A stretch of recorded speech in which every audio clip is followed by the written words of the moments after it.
বাংলায় হাওয়া বদল। বর্ষা বিদায় নিতে নিতেই একটা শীত শীত ভাব। আগামী কয়েকদিন রাজ্যে পরিষ্কার থাকবে আকাশ।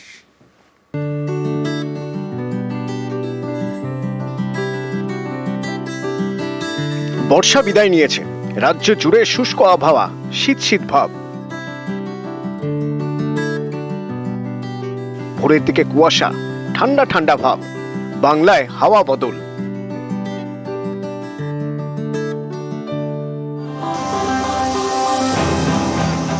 এবছর ঝেঁপে বৃষ্টি হয়েছে, অবশেষে কেটেছে বৃষ্টির ভ্রুকুটি।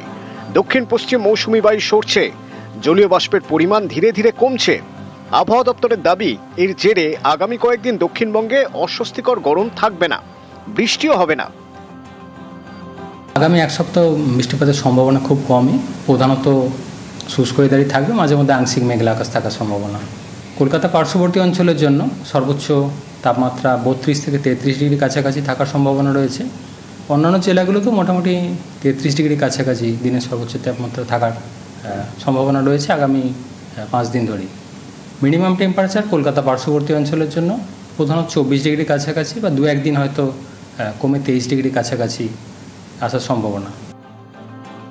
আগামী রবিবার পর্যন্ত উত্তরবঙ্গেও পরিষ্কার আকাশ থাকবে, মেঘ থাকলেও বৃষ্টির সম্ভাবনা নেই। উত্তরবঙ্গের জন্য শুষ্ক ওয়েদারই থাকছে আগামী এক সপ্তাহ। টেম্পারেচার উত্তরবঙ্গের ক্ষেত্রে দার্জিলিং পার্শ্ববর্তী এলাকায় 10 থেকে 12 ডিগ্রি কাছাকাছি রয়েছে মিনিমাম টেম্পারেচার, এবং এর কাছাকাছি এটাই কন্টিনিউ করবে। জলপাইগুড়ি, আলিপুরদুয়ার এইসব সাইডেও 20 থেকে 22 ডিগ্রি কাছাকাছি মেনলি রয়েছে টেম্পারেচার, মিনিমাম টেম্পারেচার, এবং এটাই কন্টিনিউ করবে আগামী 4-5 দিন। নিউজ 18 বাংলা।